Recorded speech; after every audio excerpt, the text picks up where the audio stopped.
Et voilà. Je pense qu'on est enregistré.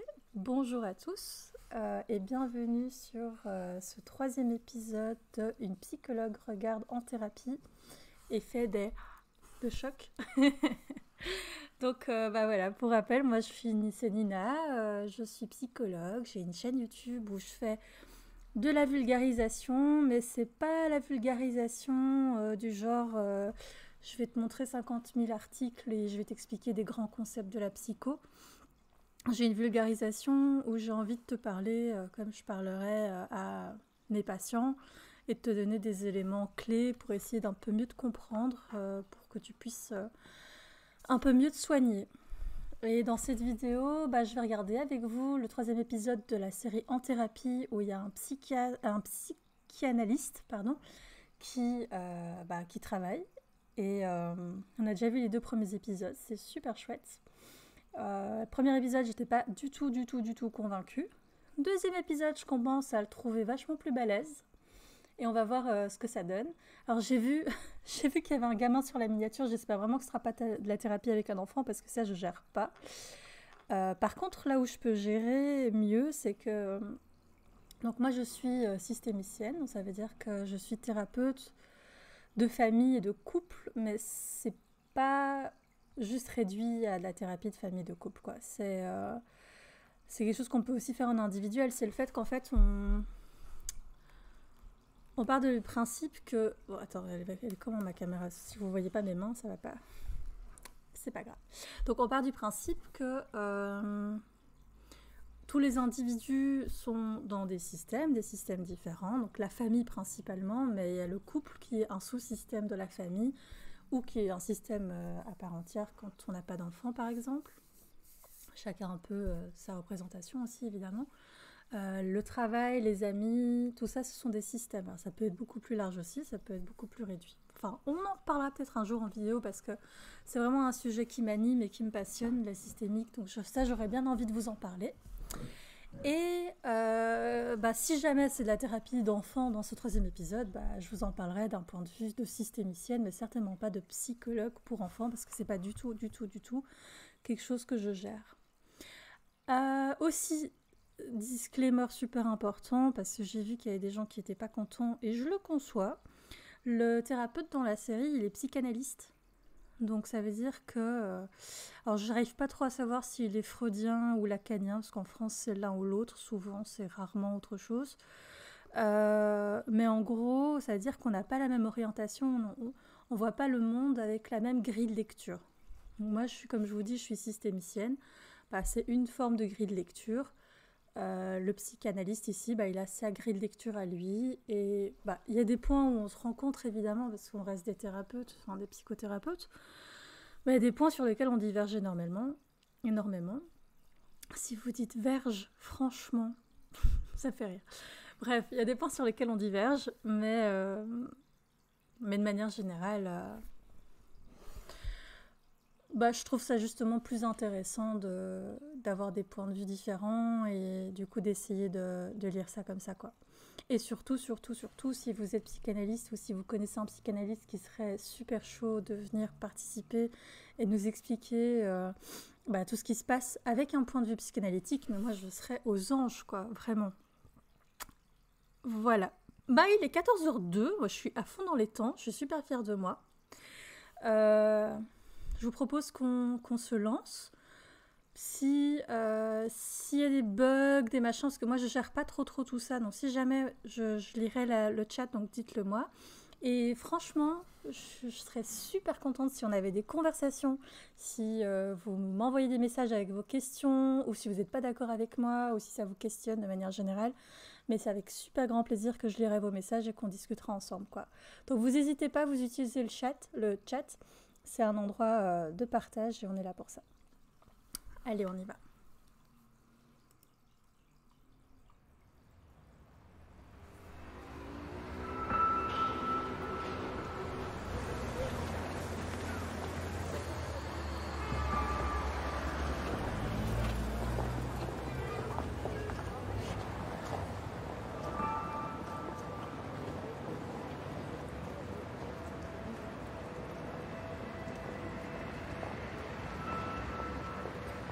Donc ce qui arrive, c'est après les attaques du Bataclan.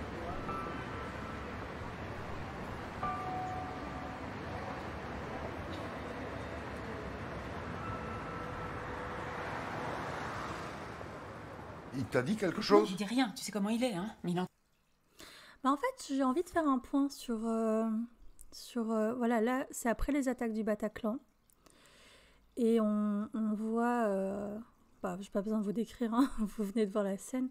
On voit un lieu de recueil, en fait. Un lieu de recueil commun où les gens peuvent venir déposer des fleurs, mettre des photos de leurs proches qui ont subi les attaques, qui en sont décédés très certainement, et se recueillir. Et en fait, c'est extrêmement important à un niveau psychique, à un niveau social, d'avoir des lieux de recueil et de partage quand on a eu des événements traumatisants, tels que les attaques ici, les attaques terroristes, tout ça. Pour plein de raisons. Celles qui me viennent à l'esprit là, c'est évidemment le besoin de reconnaissance vis-à-vis des personnes et de ce qu'elles ont subi, c'est-à-dire je reconnais que ce qui t'est arrivé, même si tu n'es plus là, est grave et je ne suis pas d'accord avec ça et je te montre mon respect. Donc d'avoir un lieu où je peux faire ça, d'avoir un lieu où je peux partager avec d'autres personnes qui sont dans la même tristesse et dans le même désespoir, dans le même chagrin, dans la même impuissance, d'avoir un lieu où je vais pouvoir exprimer que ça va pas, que je suis pas d'accord, ou que simplement pouvoir montrer en fait aux yeux de la société en posant des fleurs, pouvoir montrer qu'on n'est pas d'accord, que ça nous touche, peut-être tout simplement. Et cet aspect social est super important. Alors, si on fait le lien avec tout ce qui s'est passé au niveau du Covid, je pense que le moment où une grande majorité, je ne sais pas si je peux dire ça, mais beaucoup de pays, en tout cas, beaucoup de gens dans beaucoup de pays applaudissaient ensemble à la même heure, bon pas exactement au même moment, mais en tout cas à une heure plus ou moins précise, tous les soirs, tous ensemble, pour dire les gars, c'est affreux, c'est nul, c'est grave, ou merci, ou... Enfin voilà, ce sentiment d'être unis dans un truc grave, dans un truc difficile, dans un truc qui nous touche, c'est super important. Parce que on est dans des sociétés, vous et moi, des sociétés très individualistes, et le fait d'être dans une société individualiste, ça a beaucoup d'avantages. L'avantage principal, c'est que on est libre, donc je me marie avec qui je veux, je fais des enfants avec qui je veux, j'élève mes enfants comme je veux, je fais le métier que je veux, etc. Donc il y a beaucoup de liberté et ça c'est super chouette. La liberté, vous l'entendrez, c'est l'une de mes valeurs les plus importantes, donc moi je la défendrai toujours. Et en même temps, vous voyez, le revers de la médaille de la liberté, à un niveau individuel en tout cas, c'est le fait que je suis hyper responsable de mes choix, je suis hyper responsable de mes actes et ça peut mettre un très gros poids. Et donc, il ne faut pas oublier que, ok, on est dans des sociétés avec beaucoup de libertés individuelles, etc.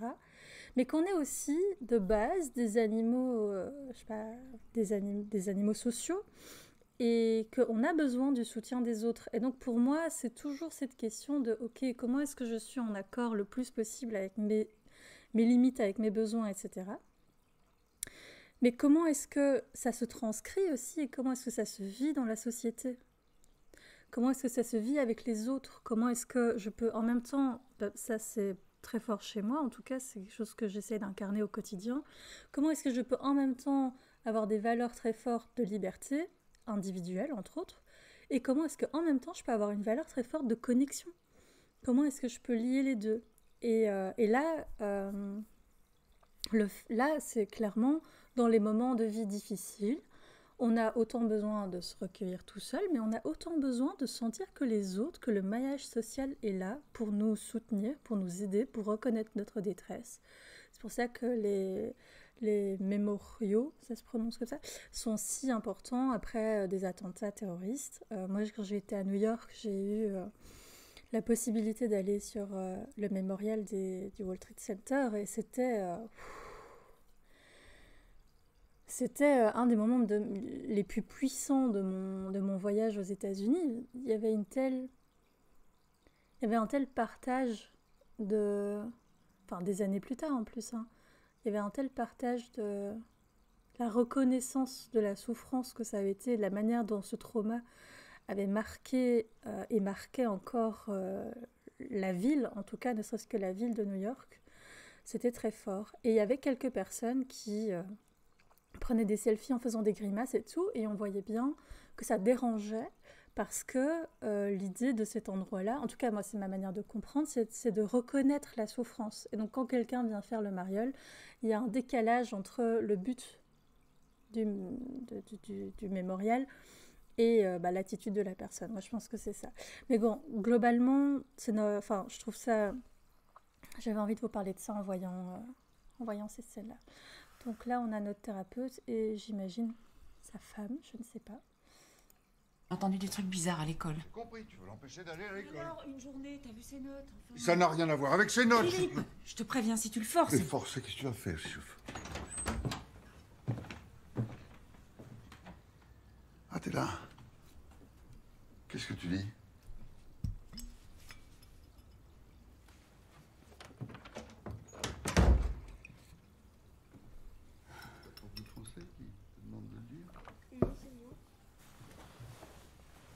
C'est bien. Ça va mieux ton mal de ventre? Bof. Ta mère t'a donné des médicaments? Vous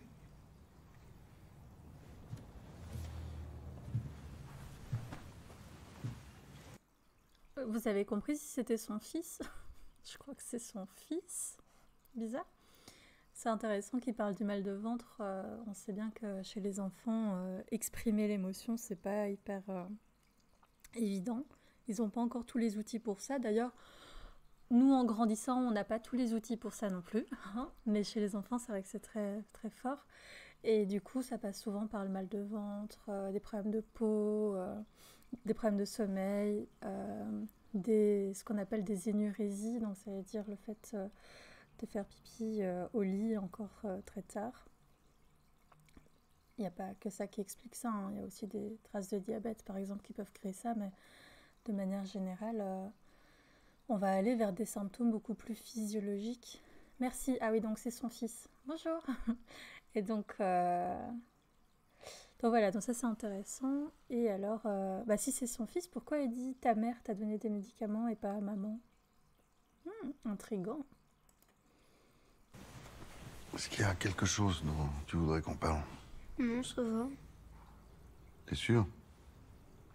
Parce qu'on est tous sidérés et tristes après ce qui est arrivé. Il va bien falloir qu'on apprenne à vivre avec. Ouais, je sais. On en parle déjà beaucoup à l'école. J'ai pas envie de passer ma vie à parler de ça.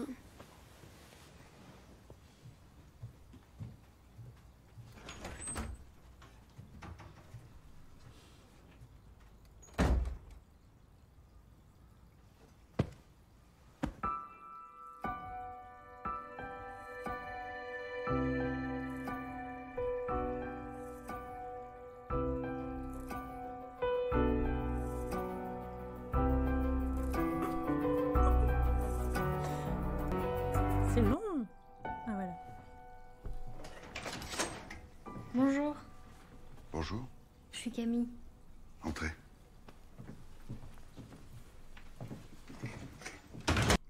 Ah, ça va, c'est pas un enfant.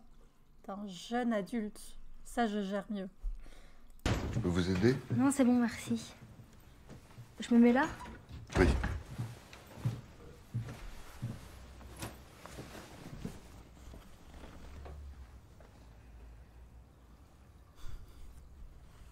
Vous savez, c'est Maître Castel qui m'envoie vers vous. Maître Castel? Elisabeth Castel. Elle a dit qu'un de vos amis lui a conseillé... non, pas un de vos amis. Un de ses amis lui a parlé de vous. Un de ses amis. Un de ses patients. Non, pardon. Un de vos patients avec qui elle est amie, vous voyez? Je suis pas hyper claire. Si, je vous suis. Maître Castel vous envoie vers moi suite à la recommandation d'un de mes patients. Vos patients. Voilà, c'est ça. Oui. Très bien. Vous connaissez son nom? Non. Et donc, pour quelle raison est-ce que Maître Castel... J'aime toujours ce moment où en thérapie, le patient vient comme si c'était nous qui allions parler. Enfin, ça me fait toujours sourire. Parce que moi, en tant que patiente, j'arrive toujours en déballant mon truc et en le déversant chez mes psys. Et quand j'ai des patients qui me regardent en mode alors on fait quoi? Je suis toujours un petit peu. Enfin, je sais pas, ça me fait sourire. Je me dis ah tiens, c'est intéressant. Pas du tout la même approche. Et puis c'est questionnant aussi de ah bah tiens, qu'est-ce qui fait que ce patient s'attend autant à ce que ça vienne de moi en fait? Alors que bah, c'est quand même un espace où quelque part tu payes pour pouvoir toi parler. Enfin, c'est évidemment pas la seule chose qu'on fait, mais je trouve qu'il y a un décalage qui est intéressant. Castel vous envoie vers moi. C'est à cause de mon accident.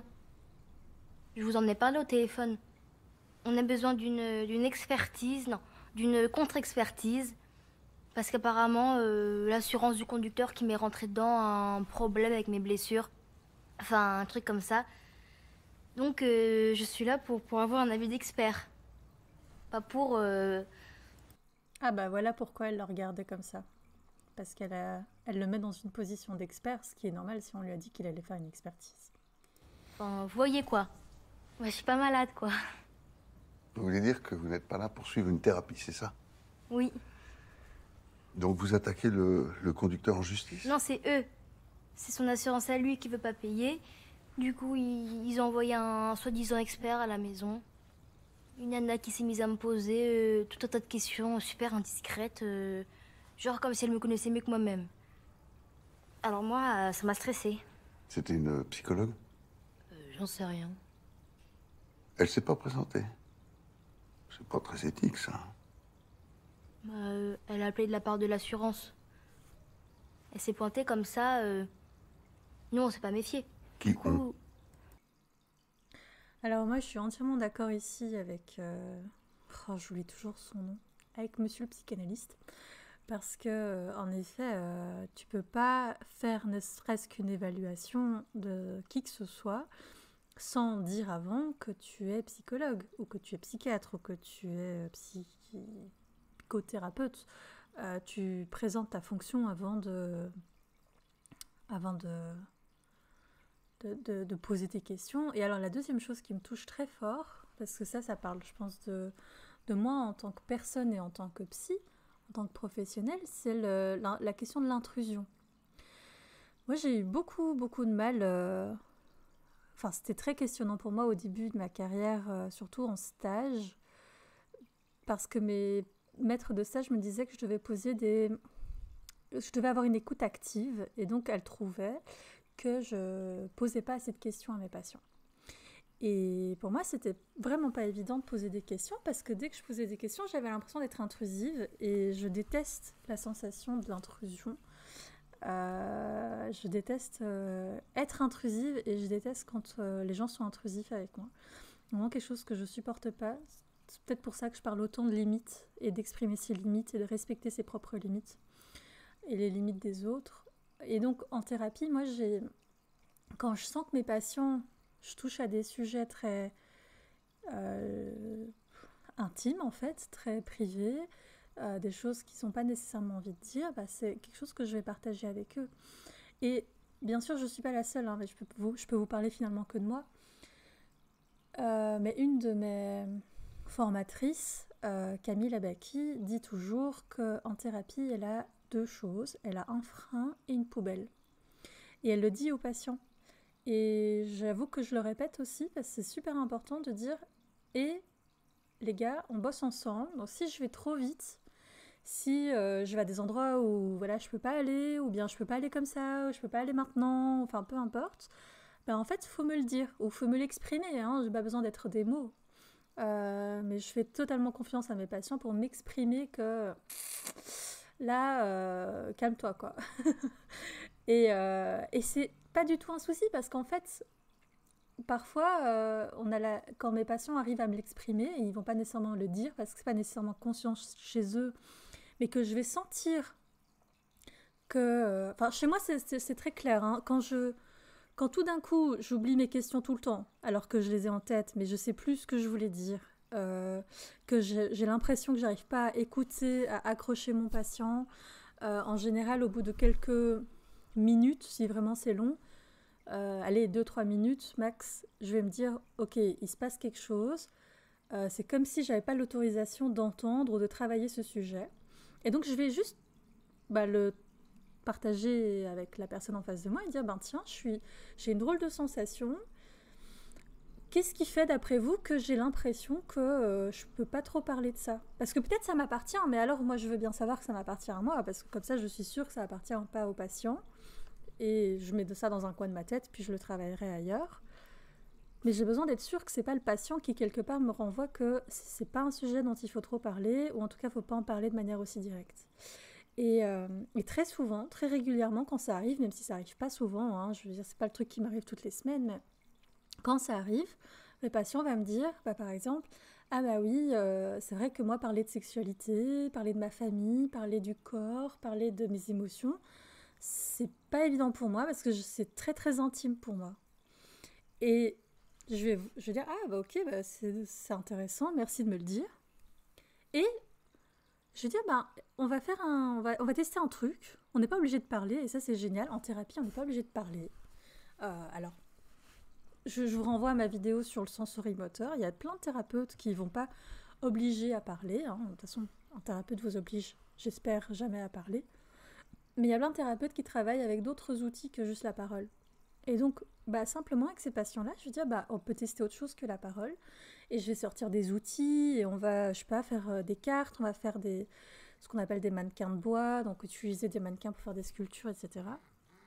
Et en général, à partir du moment où on parle des cartes, ou bien on parle des sculptures, tout d'un coup, c'est suffisamment détaché pour que on se sente à l'aise. Et donc, la question de l'intrusion, c'est super important d'y être attentif et de se faire confiance en tant que psy. Bon, là, je m'adresse évidemment pas à des psys, ou peut-être, hein, salut collègue, si jamais. Mais c'est super important d'être attentif à ça et surtout de dire au patient, tu as le droit, et je te le demande, de me dire quand je vais trop vite, trop dans un endroit où je peux pas, ou etc., de me le dire. Donc, il y a une responsabilité du patient, hein, même si... c'est pas un poids, c'est pas quelque chose de lourd, c'est juste que le patient peut dire, et on travaille ensemble, il dit non, mais ça me convient pas. Donc bon, après évidemment elle est jeune, ou même tout simplement, il y a quelque chose aussi qui fait que je suis très attentive à ça, c'est que quand le patient vient en thérapie, c'est quand même un moment où quelque part il est vulnérable entre guillemets. Alors, pas vulnérable dans le sens fragile, mais je veux dire, quand tu vas en thérapie, tu vas avec des choses qui de base sont sensibles pour toi, et tu vas exposer ça à quelqu'un que tu connais pas, ou que tu connais pas bien, ou pas depuis longtemps, et quelque part, tu dois lui faire vachement confiance, quoi. Donc, moi, j'essaie de rester consciente du fait que mes patients, c'est peut-être pas évident pour eux de me dire stop, c'est peut-être pas évident pour eux d'exprimer cette limite. Et donc j'essaie d'être attentive à moi voilà, j'essaie de rester attentive à ça pour pas moi forcer un endroit. Et en même temps, il faut pas non plus que je sois trop prudente parce que déjà c'est aussi lui qui travaille à me dire stop, mais aussi parce que on n'est pas là juste pour tourner autour du pot. Il y a un moment, il faut quand même parler de certaines choses. Donc c'est vraiment un équilibre entre les deux. Et si vous sentez que votre psy est trop intrusif, il ne faut pas hésiter à lui exprimer. Et si vous sentez qu'il n'arrive pas à respecter votre limite, peut-être que ça peut être intéressant d'avoir un deuxième avis, d'aller chez une deuxième personne, juste pour voir si c'est différent, si vous vous sentez plus à l'aise. Voilà. Excusez-moi, j'allais dire je suis très bavarde, mais en même temps vous êtes venu pour m'entendre parler de ça, donc oui, mais non, c'est bien. On continue. Ma mère et moi. Ah. Du coup, ça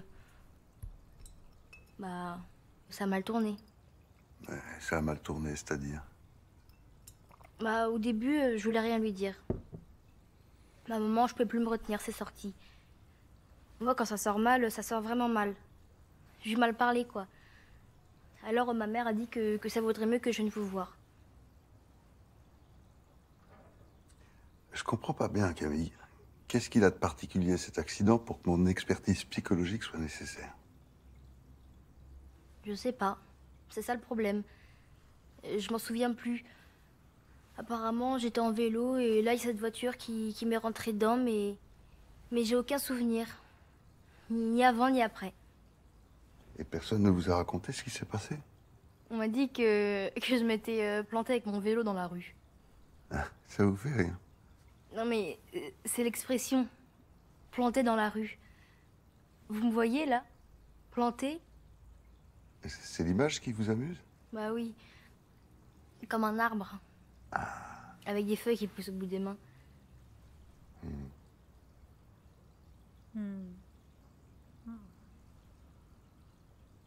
Oui?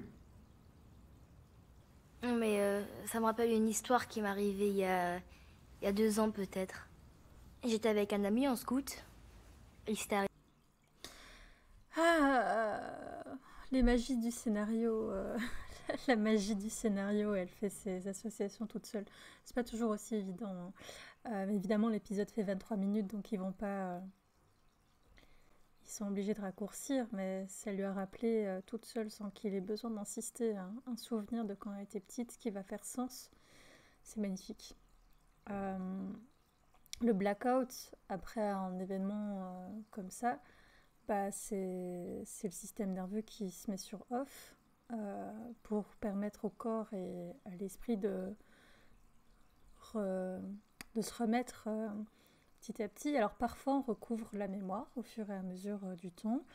Parfois c'est un blackout plus psychique, plus traumatique. Et alors là, il faut voir un petit peu en fonction de la personne, en fonction du trauma, en fonction de qu'est-ce que ça protège. Je vous renvoie à la série New Amsterdam sur Netflix qui est génialissime. J'adore le psy, c'est un psychiatre. J'adore le psychiatre dans cette série et si vous voulez voir quelqu'un travailler avec qui je suis d'accord 95% du temps, je vous renvoie vraiment à cette série New Amsterdam. C'est pas que un psychiatre, mais entre autres. Il y a d'autres types de médecins aussi.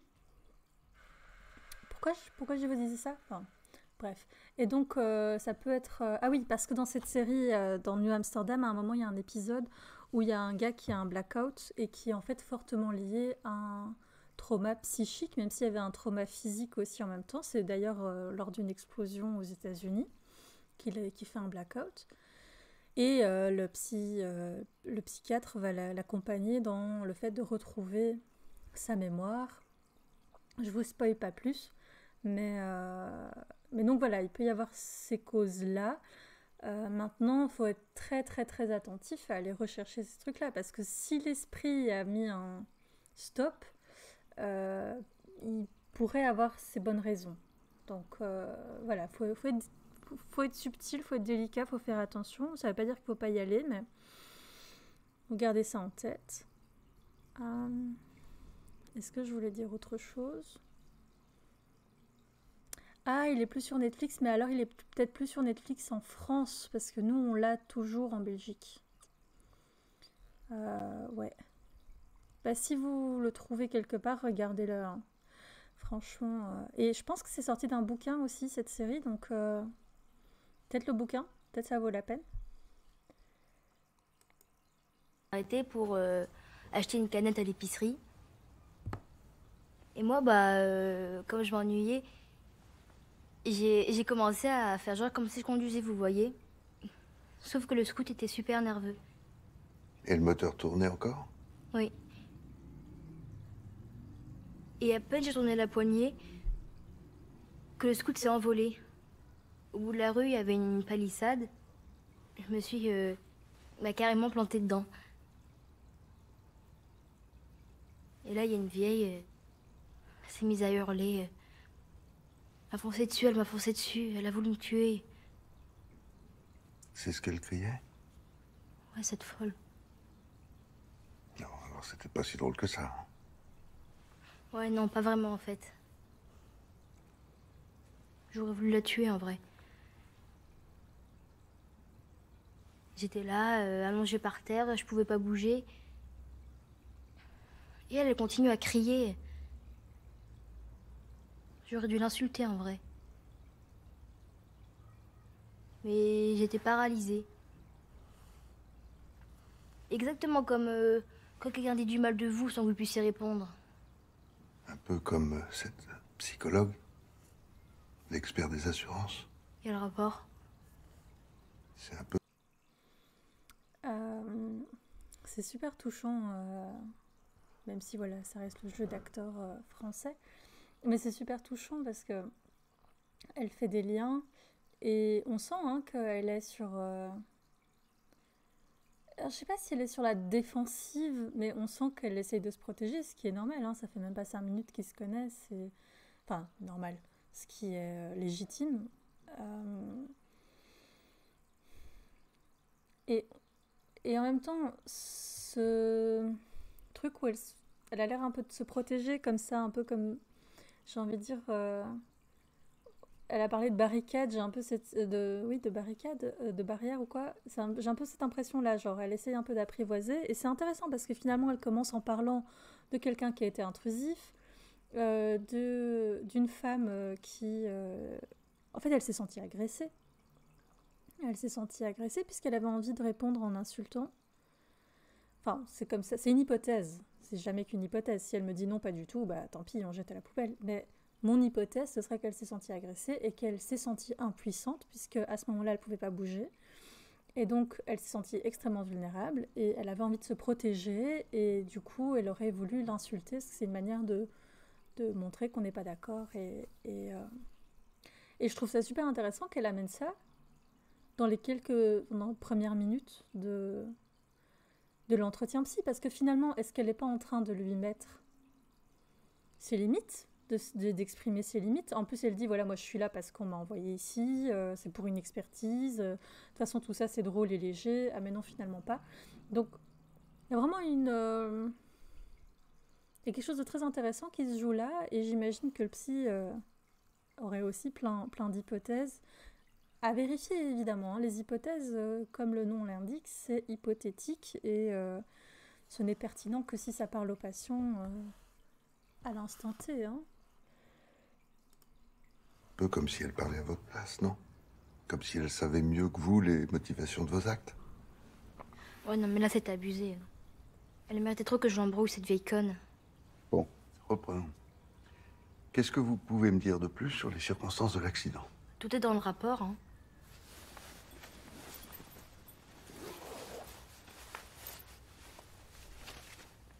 Venez. Les psys adorent quand vous leur donnez un papier que vous leur dites de le lire au lieu d'en parler vous. Hein. C'est faux, c'est ironique. Nous, on veut que ce soit vous qui nous racontiez. Les rapports et tout ça, ça peut être intéressant, mais c'est surtout la manière dont vous allez en parler qui est intéressante pour nous. Où est-ce que ça a eu lieu? Vers la porte des Lilas, près de la piscine où je m'entraîne. Vous alliez à l'entraînement? J'en sais rien, je vous dis que je me souviens de rien. C'est pas évident. Ah, il a super bien géré. Je l'apprécie de plus en plus, ce monsieur. Il a super bien géré. Il n'a pas pris la farde, ça s'appelle une farde en France aussi. Il n'a pas pris le dossier, là. Mais il n'a pas dit non plus, non. Je préfère que vous m'en parliez ou quoi. Il a juste continué à poser ses questions, et puis elle a lâché, et maintenant il va pouvoir en discuter avec elle. Parler de soi, hein. Parce qu'en fait, s'il avait dit non, elle serait rentrée dans une conversation sur le fait de dire non, pourquoi non, machin, alors que bon, c'est pas vraiment ce qu'il a envie de savoir pour le moment. Donc c'est plus malin de faire comme il a fait. Non. Bon, alors, je m'appelle Camille Berthier, j'ai 16 ans, je fais de la natation depuis l'âge de 7 ans. J'ai été championne de France junior en 50 mètres. Ah, elle a 16 ans, je crois qu'elle en avait 18, j'avais rien compris, donc c'est une ado, pas une jeune adulte. Tant pour moi. D'eau à 14 ans, double championne en 100 mètres d'eau et en 400 mètres libre l'année dernière. Je suis au club de la Garenne, mais depuis cette année, je fais partie de l'équipe de France. Je suis fille unique, qu'est-ce que vous voulez savoir de plus? Ah oui, les épreuves de sélection. Oui, balance-moi toutes les informations comme ça, les unes à la suite des autres, comme ça finalement je peux pas en faire grand-chose. Elle est maligne, hein, la petite. Pour les JO commence dans quelques mois et on me considère généralement comme un espoir de médaille olympique pour la France. Je suis pas dans la merde. Bravo, c'est impressionnant. Merci.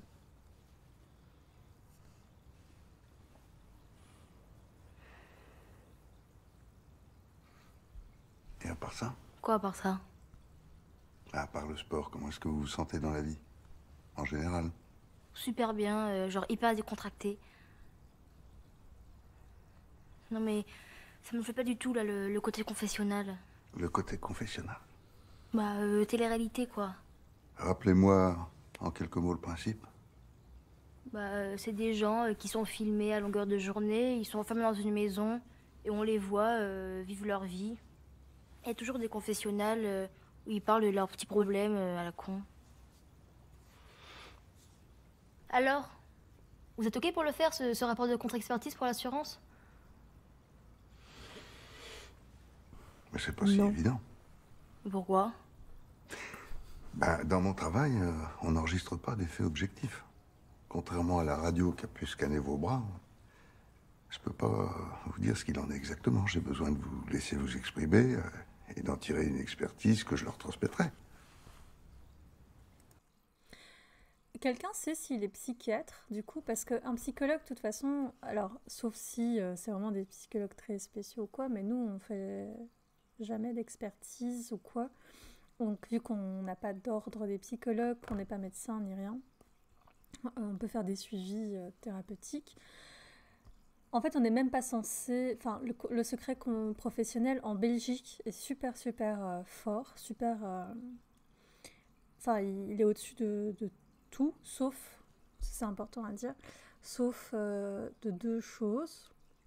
Si vous dites clairement que vous voulez faire du mal à quelqu'un, ou si vous dites clairement que vous voulez vous faire du mal à vous-même, là on peut faire sauter une partie du secret professionnel en le disant devant la personne. Hein.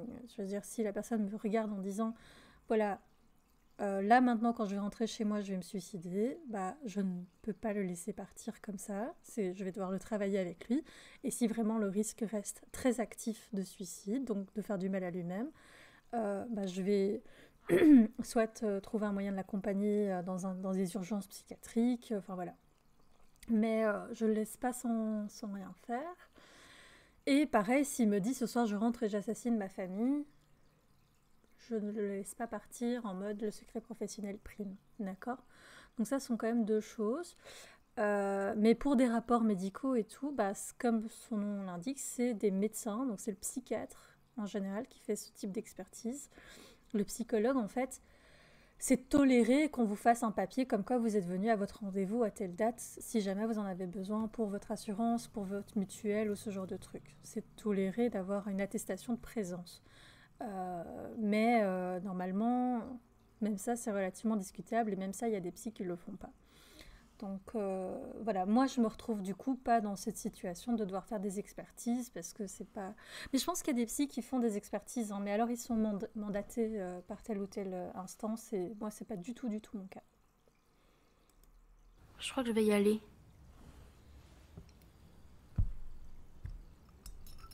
Vous ne voulez pas lire ce qui est écrit dans le rapport d'expertise de votre collègue? Non. Je préfère vous écouter. Bon, si vous y tenez absolument. Ouais, en fait vous savez déjà. Quoi? Ce qu'il y a écrit dedans. J'en ai pas la moindre idée. De base, je suis pas venue ici pour parler de moi, j'ai juste besoin d'une contre-expertise. Ce que vous attendez de moi, c'est que je donne un avis en me fondant sur ce qui est écrit dans ce rapport et sur notre discussion présente. Bah oui, c'est quoi le problème? Vous avez raison. Je vais donner mon avis, je vais l'écrire, et quand vous reviendrez la semaine prochaine, vous déciderez si vous voulez vous en servir ou pas. Quoi, juste comme ça? Vous avez pas d'autres questions? Quelle question? Bah, j'en sais rien moi, des questions de psy.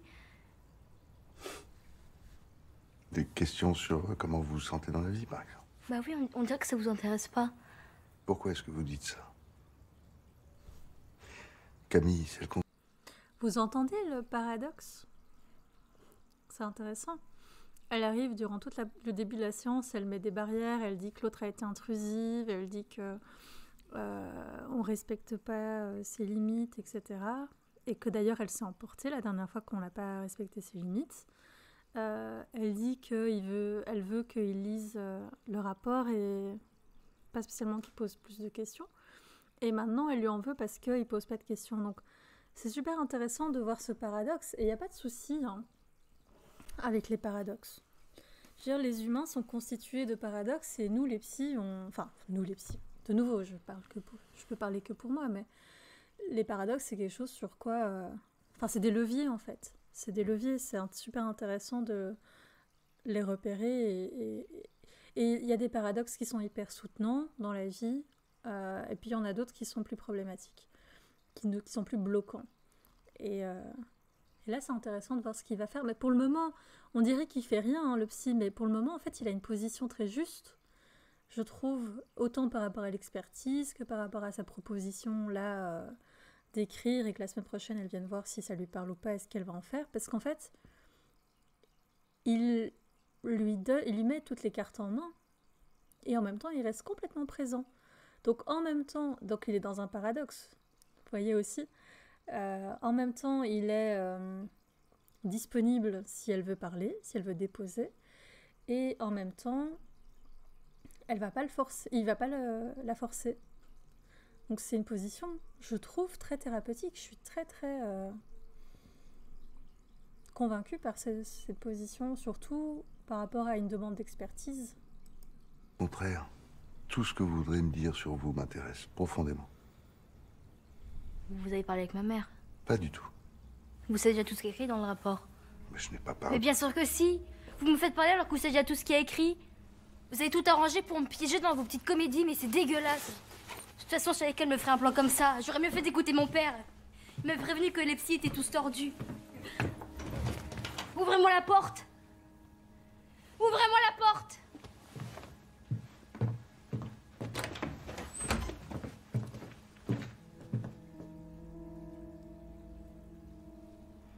D'accord, Camille. En admettant que je lui ai parlé, J'en étais sûre. qu'est-ce que ça changerait? Mais ça prouve juste que vous êtes un menteur. Vous me prenez pour qui? Vous non plus, vous n'avez aucune éthique. Ma mère, elle n'était pas censée orienter votre jugement. Vous auriez dû lire ce dossier avant pour pouvoir poser vos questions à la conscience a priori. J'ai le droit de donner mon avis moi aussi. Je voulais simplement lire le rapport à tête reposée avant notre prochain rendez-vous. Notre prochain rendez-vous? Camille, je vais avoir besoin qu'on se voit 3 ou 4 fois avant de formuler un avis. Alors là, j'imagine que c'est fait exprès que ce soit flou, qu'on sache, qu'on comprenne bien s'il a vraiment ou pas parlé à la mère avant. Alors, je veux juste vous expliquer comment moi je travaille. Donc, comme je vous ai dit en début de vidéo, je suis, en début de Twitch, je suis systémicienne. Et donc, un adolescent de 16 ans, surtout si c'est la maman qui téléphone pour prendre rendez-vous, moi je le vois en tout cas la première fois en famille. Pourquoi? Donc, c'était Neuburger qui disait que il y a 3 éléments. Oui, maman, 3 éléments pour savoir si on fait un suivi individuel ou un suivi de famille. C'est donc qui est porteur de la demande. Donc ici, la demande d'expertise, on pourrait dire que c'est quelqu'un d'extérieur, l'assurance qui demande une expertise. Qui est porteur du symptôme, de la souffrance? Ici, ce serait la jeune fille. Et qui est porteur... Oh, aidez-moi. Attendez, porteur, demande. Oui, c'est ça, pardon. Donc, qui est porteur de la demande? Le mandataire. Qui est le porteur du symptôme? Donc, par exemple, l'anorexie ou le fait de pas manger, la dépression... qu'est-ce que je pourrais dire? Le fait de ne pas aller à l'école, etc. Et qui est porteur de la souffrance, en fait. Parce que vous pouvez avoir... vous pouvez avoir un enfant qui va plus à l'école, mais lui, il est très heureux avec ça, de plus aller à l'école. Hein, entre guillemets, toujours. Hein. Et que la souffrance de ne pas aller à l'école, elle s'exprime plutôt chez la maman. et que celui qui demande que l'enfant aille voir un psy, c'est le père. Et là, ce serait intéressant d'avoir une thérapie familiale puisque les trois sont dispatchés. Les trois éléments sont dispatchés. Alors que si les trois éléments sont chez une même personne, donc par exemple, j'arrive plus à aller à l'école ou à l'UNIF, imaginons que ce soit plus âgé, je souffre de mon isolement et j'ai, moi, envie d'aller chez un psy me faire soigner. C'est plus intéressant de faire une thérapie individuelle. Donc, moi, souvent les ados, c'est pas vraiment eux qui portent la demande, même s'ils peuvent porter la souffrance et porter le symptôme. Souvent, c'est leurs parents qui pensent que ce serait plus chouette qu'ils aillent voir un psy. Et donc, comme en plus, il y a souvent ces questions d'autonomisation, je vais très souvent, enfin en fait régulièrement, toujours, pour le premier entretien, demander à voir au moins un des deux parents, de préférence les deux, et l'adolescent. S'il y a des frères et sœurs, je demande à ce qu'ils viennent aussi. Après, voilà, on fait avec les gens qui sont là. Hein, et puis, on va discuter ensemble après la séance, à la fin de la séance, quand j'aurai un peu mieux compris la situation, et d'ailleurs eux aussi, hein, parce que souvent c'est en thérapie qu'ils comprennent, avec la discussion qu'on comprend mieux la situation, ben, on va voir ensemble qu'est-ce qui fait le plus sens. Et souvent avec les ados, en fait, c'est assez changeant au fur et à mesure de la thérapie. Il va y avoir des séances en individuel, il va y avoir des séances en famille. Parfois, on va inviter des genre, je sais pas, la cousine, le petit copain ou des trucs comme ça, des proches extérieurs. Mais toujours, par contre, en moi restant dans une position de psychothérapeute, de psychologue, de l'adolescent. Donc ça, c'est super important, parce que dans ma position, je ne vais pas me mettre en thérapie de famille si je fais une fois sur deux avec l'ado, puis une fois sur deux avec l'ado et ses parents. Et j'aime bien cette manière de faire aussi, parce que je trouve qu'en termes d'autonomisation, ce qui est quand même fort en jeu à l'adolescence, ça a du sens en fait, de ce passage entre l'individuel et le familial, de pouvoir explorer les deux espaces. Pour moi, ça a du sens. Je sais qu'il y a d'autres psys qui ne travaillent pas comme ça. Pour le moment, moi, j'aime bien. Je trouve que ça se passe bien avec les ados que je suis. Ils ont l'air d'accrocher aussi. Donc, voilà. Qu'on se parle, que j'apprenne à vous connaître un peu. Qu'est-ce que vous en dites? Sinon, ça... Mais de toute façon, si je parle à un parent au téléphone, de toute façon, quoi qu'il arrive, je le dis à l'adolescent, parce que vous imaginez, enfin, je comprends qu'elle panique, c'est hyper angoissant de te dire que ton psy, donc on a toujours beaucoup de fantasmes hein, sur les psys et sur toutes les hypothèses qu'ils peuvent déjà avoir sur nous et tout ça, ton psy a déjà parlé avec ta mère, avec ton père, enfin peu importe, avec ta femme, sans que tu le saches, donc il t'a déjà transmis des informations, tu sais pas ce que c'est, t'as pas de contrôle dessus, enfin, moi je trouve ça hyper flippant, donc bien sûr je vais toujours dire Madame, c'est vous que j'ai eu au téléphone, monsieur, c'est vous que j'ai eu au téléphone. Est-ce qu'on peut revenir un petit peu sur ce qu'on s'est dit au téléphone? Toujours au téléphone, je demande est-ce que votre fille est au courant que vous m'appelez? Blablabla, c'est super important. Parce que sinon, évidemment, elle a l'air parano, mais quelque part, il y a des bonnes raisons, quoi. Ce serait pas très éthique.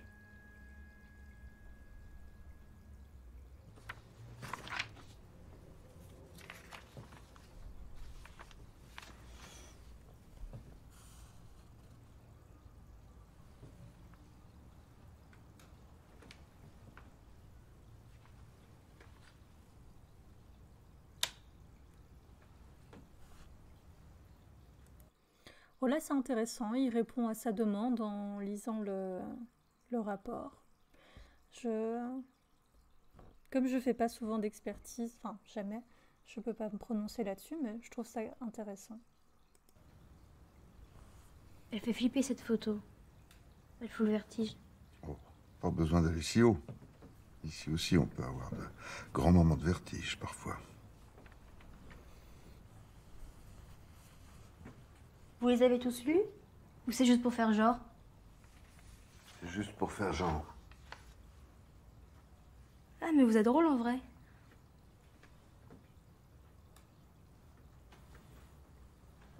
Vous êtes asthmatique? Non, ma fille. Ah, merci, elle l'a cherché partout. Elle aurait pu y passer, elle a échappé belle. Vous aussi, si j'en crois ce qu'il y a marqué là-dedans. L'experte, la psychologue, C'est des grosses bouffonnes. elle vous a demandé si vous aviez des idées morbides, si vous pensiez souvent à la mort? C'est exactement ce qu'elle a dit. Son hypothèse, d'après ce qu'elle a écrit là-dedans, c'est que c'est vous qui avez provoqué l'accident, volontairement. Vous avez bien fait de ne pas répondre à ces questions. Elle a omis de mentionner un détail essentiel. Tout le monde pense à la mort. Elle aurait pu vous demander si vous en avez déjà rêvé. Ou ce que ça vous fait quand un personnage meurt dans un livre ou dans un film que vous aimez bien. Tout le monde y pense. Tout le monde a peur de le reconnaître. Et pourtant, ça fait partie de notre quotidien, à tous. Parce qu'au fond de nous, nous savons qu'elle va advenir un jour. Est-ce que ça vous arrive à vous, Camille, d'imaginer la mort? Voilà le genre de choses que j'aimerais bien que vous me racontiez. Comme ça. Comme ça vient, comme ça sort. Faut pas que vous ayez peur J'ai de... pas peur. Bon, ça va être tout le temps pareil pendant 3 séances? Pourquoi ça vous semble insurmontable? C'est possible d'avoir un verre d'eau?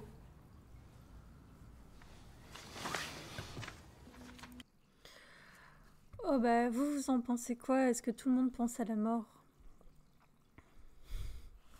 C'est une question particulière, mais ça, c'est les thérapies existentielles, dont Irving Yalom est un des, je sais pas si on peut dire pionnier, mais en tout cas un de ceux qui a le plus popularisé auprès des psys, mais pas seulement, les thérapies existentielles. C'est-à-dire que il dit que les thérapeutes doivent être prêts à... Enfin, pas prêts en mode savoir, en mode j'ai lu tout Spinoza. Prêts émotionnellement, dans leur positionnement psy, prêts à parler de choses en fait très existentielles et très philosophiques. C'est-à-dire de pouvoir parler de la mort et d'être à l'aise avec le fait d'en parler. Pas spécialement à l'aise toi en tant que... Enfin, moi en tant que Nina avec la mort, mais que je puisse être à l'aise d'en parler avec mes patients.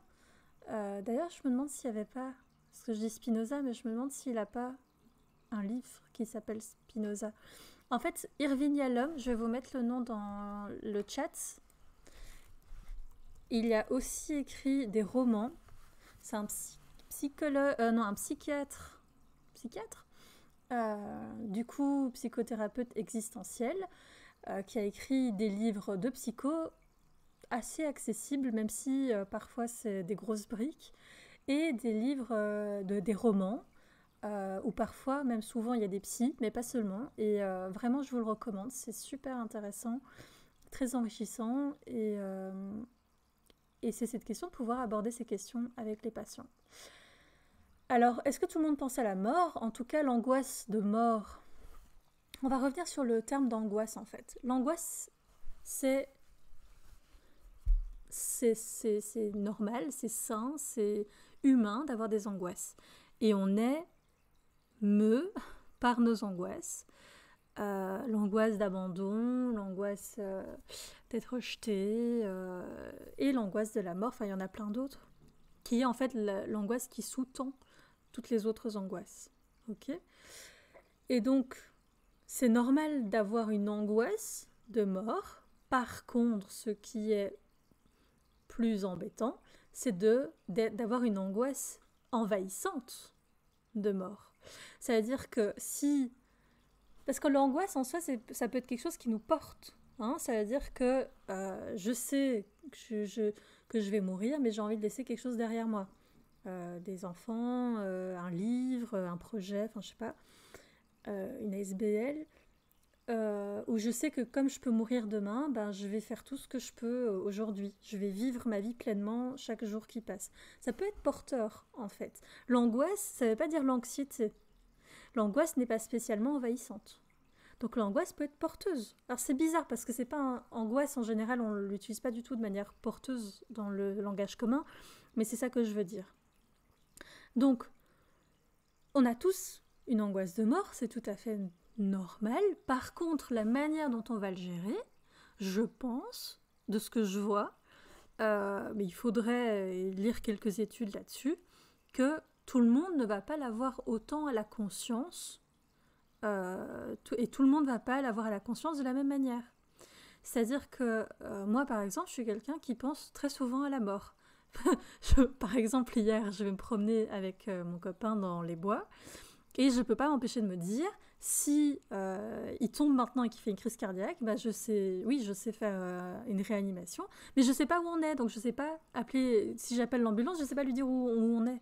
Donc, c'est une pensée qui m'est venue en tête, j'ai fait « Ah, intéressant », parce que j'ai souvent ce genre de pensée, et puis je me suis dit « Mais non, ça va, tout ira bien, t'en fais pas », et je suis passée, voilà, j'ai profité de mon moment quand même. Donc elle n'est pas devenue hyper envahissante, elle est arrivée, je l'ai regardée, j'ai continué ma vie, je me suis rassurée en disant « Mais non, il n'y a pas de souci, je peux gérer ça ». Mais par contre, il y a des gens qui ont des angoisses de mort tellement envahissantes qu'ils n'arrivent plus à rien faire. Et puis il y a des gens qui ont des angoisses de mort qu'ils n'arrivent pas à gérer, qu'ils n'arrivent pas à accueillir, qui font qu'en fait ils bloquent tout, et qu'au final, si tu leur demandes s'ils pensent à la mort, ils vont te dire non, j'y pense pas. Et quand je travaillais en oncologie avec des patients qui ont le cancer, il y avait des gens de 65 ans, 70 ans qui arrivaient dans mon bureau et qui me disaient « C'est la première fois de ma vie que je réalise que je peux mourir. Je n'ai jamais pensé à la mort avant qu'on m'annonce mon cancer. » Donc, quand il dit que tout le monde pense à la mort, ça, je pense en effet que oui, parce que c'est une angoisse humaine et c'est une angoisse porteuse. Par contre, comment est-ce qu'on va la gérer, cette pensée, et comment est-ce que parfois on peut essayer d'éteindre et faire comme si elle n'existait pas jusqu'au jour où on vous annonce un cancer, c'est plus questionnant. Maintenant, je comprends très bien qu'il est dit là, face à la patiente, qu'on y pense tous, parce qu'il veut normaliser ça pour elle, et je trouve qu'il fait très bien. J'aurais certainement fait la même chose. Enfin, normaliser dans le sens dédramatiser. Il n'y a rien de grave à penser à la mort, ça je suis entièrement d'accord. Alors je lis un petit peu vos réponses.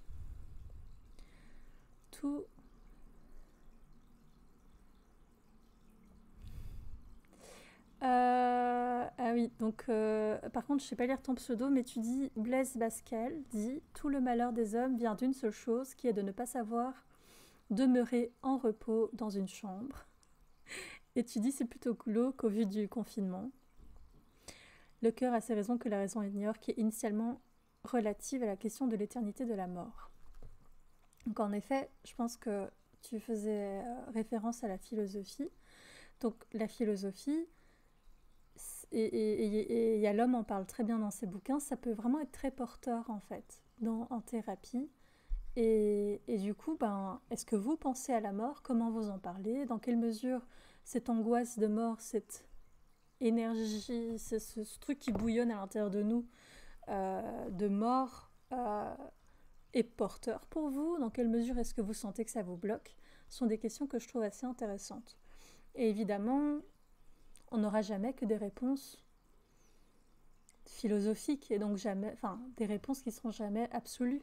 Hein, donc, moi, je trouve ça chouette. Je trouve ça chouette qu'on n'ait jamais de réponse absolue à ce genre de questions. Je trouve ça nourrissant. Mais ça peut, au contraire, être très anxiogène pour certaines personnes de ne pas avoir de réponse absolue à ces questions-là. Mais si ça vous intéresse, je crois que le bouquin d'Irving Yalom sur la mort, je l'ai ici. Je vais juste prendre son titre.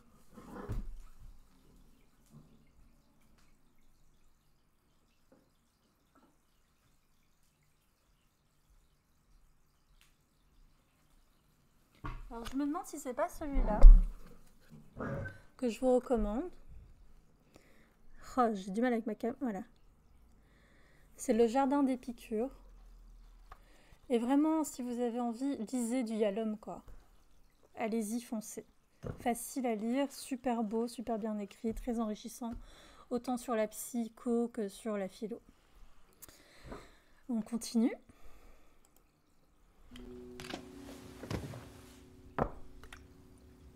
Je suis paré à toutes les éventualités. Vous avez vu?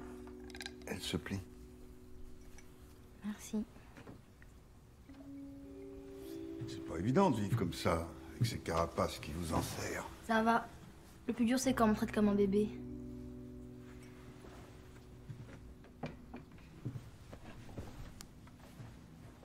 Quand on la traite comme un bébé, comme quand sa mère a téléphoné avant pour expliquer les choses à sa place. Vous êtes venue toute seule? Personne ne vous a accompagné? Votre mère vous l'a pas proposé? Elle a pas intérêt, elle le sait. C'est vraiment ce que vous pensez? Qu'est-ce que ça veut dire? Quand vous êtes tellement mise en colère parce que vous pensiez que j'avais eu votre mère au téléphone avant notre rendez-vous, je me suis dit, mais bien sûr qu'elle aurait dû m'appeler. Pourquoi est-ce qu'elle l'a Attendez, pas? je comprends pas. Elle a pas appelé? Bah non, non. Elle vous a appelé ou pas? Je vous dis que non, absolument pas. Putain, j'y crois pas qu'on soit reparti dans ce truc. Écoutez-moi, Camille.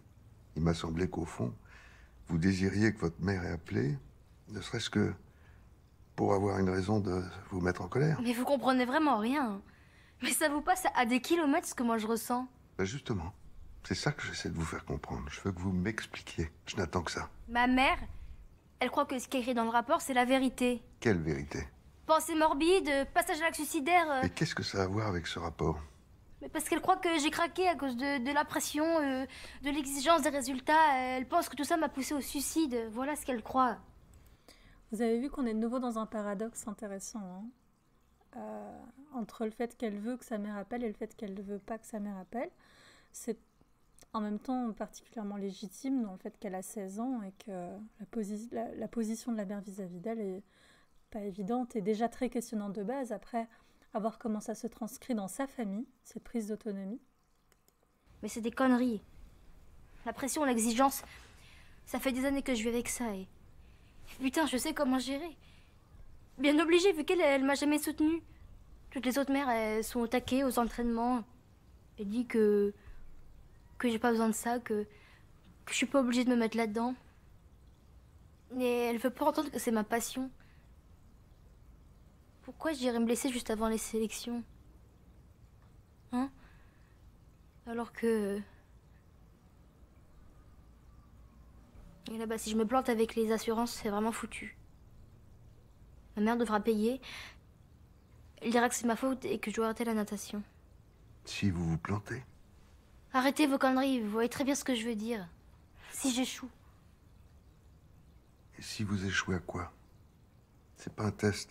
Arrêtez C'est de pas me un faire dire des trucs comme si, mais... On s'en fout de vos interprétations. Je veux pas rentrer dans vos trucs de psy. Faut vous le dire comment.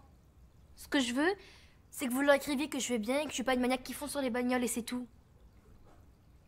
Camille, écoutez-moi. Camille, je ne cherche rien de plus que de comprendre précisément votre demande. Et je veux que vous compreniez mieux, de votre côté, ce que vous êtes venu chercher ici. Vous voulez que je valide le fait que vous êtes une personne normale, pas une folle, pas une maniaque. C'est à cet examen que vous craignez d'échouer? On a dépassé le temps là, non? Il n'y a pas de temps prédéfini. C'est le temps dont nous avons besoin. Et si les gens veulent vous joindre, comment ils font? Comment ça? Vous avez peur que je sois pas disponible quand on a besoin de moi? Je reviens pas de comment vous êtes chiant, mais c'est démesuré. Le fait qu'il n'y ait pas de temps prédéfini, ça me fait penser que peut-être il est lacanien, parce que eux, ils ont justement un temps plus flexible que les freudiens qui normalement font un temps extrêmement précis. Mais oui, t'as vu, elle a redit si je me plante. Ils font bien leur scénario, hein. Les scénaristes là, c'est très intéressant, elle arrête pas. Hein. Dans des contextes différents, oui, exactement. Ça fait rire parce que ça ressemble à un arbre et elle avait dit avec des feuilles et tout ça, comme si il y a quelqu'un qui disait si c'est en se plantant que on pousse, c'est en plantant qu'on pousse. Il y a quelque chose et je trouvais qu'il y avait ça au début quand elle disait que ça ressemblait à un arbre. Et là, elle a redit, donc il a dit si je me plante, et elle a dit si j'échoue. Donc c'est intéressant parce qu'il y a quelque chose de nouveau, de paradoxal, comme si il y avait le côté échouer, mais il y a aussi le côté se fixer pour mieux pousser. Juré, comment vous faites avec votre fille? Comment ça? Mettons que là, maintenant, votre fille a besoin de vous joindre. Comment elle fait? Et vous? Comment est-ce que vous faites si vous avez un problème? C'est mort, mais je vous parle de votre fille et d'un coup, vous détournez la question. Vous inquiétez pas pour elle. Elle sait qu'elle peut me laisser un message et je la rappelle entre 2 séances. Qui vous appelez, vous, quand vous avez un problème? Une question urgente? Snapchat. Snap quoi? Snapchat. L'application. Les photos qu'on envoie. Ah oui, oui, bien sûr. Mon père est tout le temps dessus. Comme il habitait à l'étranger, il m'envoie une photo. C'est notre code à nous. C'est pas un truc qu'on pourrait faire avec vous, ça. Non, ça c'est sûr. Comment ça se passe avec votre père? Mon père, il est toujours là. Toujours? Il sait quand j'ai besoin de lui, il le sent. Quand on m'a embarqué dans l'ambulance, il a appelé, dans la minute. Enfin, moi, j'étais dans les vapes, mais ils me l'ont dit après. Vous avez un lien télépathique? On est connectés. C'est la seule personne au monde qui m'aime vraiment. Et qui me croit quand je dis que je suis pour rien dans l'accident. Enfin, avec Nico. Nico, qui est-ce? Ça, c'est Nico. La sirène s'appelle Nico? Non, c'est lui qui l'a dessiné, c'est mon entraîneur. Son entraîneur. Donc vous voyez, moi en tant que systémicienne, je suis en train de dessiner sa famille dans ma tête. Donc elle a une maman qu'elle trouve trop collante et qui la croit pas. Elle a un papa qui est loin mais qui est très connecté. Donc comme si sa mère était proche, mais que... Enfin, sa mère est proche physiquement mais loin émotionnellement, et l'inverse pour son père. Ils sont séparés, on dirait. Ce serait intéressant de savoir s'ils sont séparés ou s'ils se considèrent ensemble mais vivant dans des pays différents ou quoi. Et moi, je serais intéressée de savoir si elle a des frères et sœurs. Elle n'en parle pas. Mais on voit déjà, il y a quelque chose de familial qui se dessine, comme si on ne pouvait pas en même temps être proche physiquement et émotionnellement. Ce serait une forme de règle, je dirais. C'est mon hypothèse. De nouveau, je le dirai à chaque fois, une hypothèse, ça peut se jeter à la poubelle si ça ne parle pas à la patiente. C'est une hypothèse avec laquelle j'aurais envie de travailler. Si ça lui parle, j'irai jusqu'à faire ce qu'on appelle son génogramme. Le génogramme, c'est une forme d'arbre généalogique, si vous voulez, avec un code plus précis, un code graphique, genre un carré pour les hommes, un rond pour les femmes, et qui met aussi en évidence les liens entre les gens, les causes de décès, les métiers, les âges, etc. C'est une base de travail assez chouette en systémique. Et on pourrait venir voir sur plusieurs générations, tiens, à quel moment est-ce que cette croyance s'est mise dans cette famille? Ce serait intéressant de voir, parce que, bon, ça c'est peut-être pas très systémique, c'est peut-être plus mon idée, mais dans nos familles, il y a toujours ce moment où on va prendre ce qui nous parle et on va laisser ce qui nous parle moins. On va être loyal à certaines choses et on va transgresser à d'autres endroits, et c'est normal et c'est sain. Et... Enfin non, je pense que c'est très systémique en fait. Ce que je dis, là, je suis en train de parler de ce qu'on appelle la différenciation, c'est-à-dire comment je fais pour en même temps appartenir à mon système et en même temps être un individu différent. Vous voyez que je rejoins exactement ce dont je vous parlais au tout début par rapport aux humains. On en parlait au niveau de la société, là je vous en parle dans une famille. Et dans un couple, si on prend encore plus petit, ou dans une fratrie, si on prend encore plus petit, c'est toujours les mêmes questionnements. Comment est-ce que je suis moi individu, tout en faisant partie d'un tout, tout en faisant partie d'un système et en respectant ses règles, en respectant la loyauté vis-à-vis des valeurs, vis-à-vis des règles, etc. Et c'est Zoé qui l'a dessiné, non, qui l'a colorié du coup. Zoé, c'est sa fille. J'étais sa babysitter. Bon, je peux y aller maintenant? Vous faisiez du babysitting pour la fille de votre entraîneur? Ouais. Et donc Nico, c'est le seul au monde qui vous comprenne vraiment avec votre père? Ou bien c'est le seul avec lui qui croit que vous n'y êtes pour rien dans l'accident? J'en sais rien. C'est vraiment important? C'est pour mettre dans votre rapport? Bon, écoutez, j'aimerais qu'on se donne un peu de travail pour la prochaine fois, ça vous dit? Genre quoi?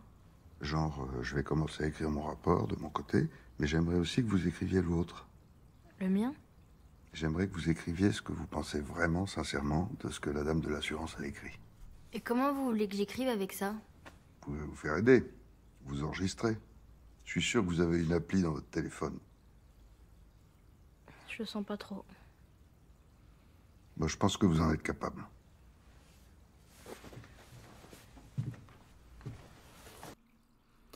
Je vois que tu écris c'est sombre la direction où on va là. Ça veut dire que tu as fait une hypothèse? Tu as envie de la partager? C'est une hypothèse basée sur quoi? Sur une sensation bizarre, hein? On sent hein, qu'il y a quelque chose de bizarre qui se passe là. Il y a quelque chose qui... Alors, c'est la différence entre un paradoxe et une sensation bizarre, tu vois. Il y a un truc où tu te fais oula. Et tu peux avoir plusieurs hypothèses. En effet, on a l'impression qu'il y a quelque chose de malaisant. C'est intéressant qu'elle veuille partir juste au moment où on sent ça. Très intéressant. Et en même temps qu'elle l'ait dit. Ce qu'on dit en systémique, c'est les axiomes de la communication. Pardon. L'un des axiomes, c'est on ne peut pas ne pas communiquer. Ça veut dire que quoi que je fasse, je communique. Et là, clairement, elle nous a communiqué quelque chose. Consciemment ou inconsciemment, volontairement ou pas. Quelque chose qui s'est passé. Ça nous fait faire des hypothèses. Et alors, pour rebondir sur son idée qu'elle fasse son propre rapport, moi je trouve que c'est extrêmement créatif. J'aime beaucoup, beaucoup cette idée.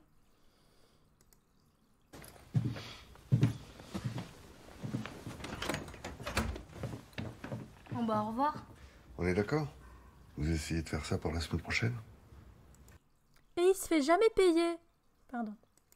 On verra.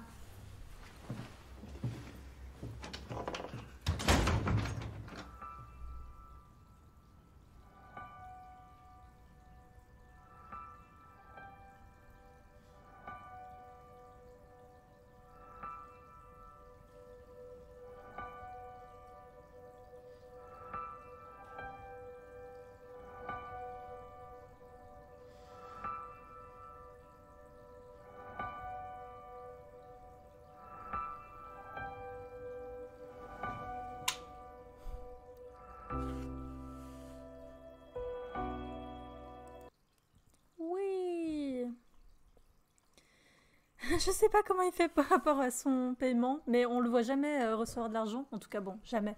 J'ai vu que 3 épisodes. Hein. Mais à chaque fois, ça me fait sourire. Je suis là. Et le moment du rendez-vous, le moment du paiement, c'est un moment qui fait totalement partie du suivi. Excusez-moi, je vais remettre un peu de crème. Mais c'est un moment qui fait entièrement partie du suivi. Et c'est pertinent d'en parler aussi. Mais bon, après, je comprends, leur épisode fait 23 minutes. Oui, bien sûr, il y a une continuité. Donc là, on est à l'épisode 3. Si tu veux regarder tous les épisodes avec moi, reste connecté.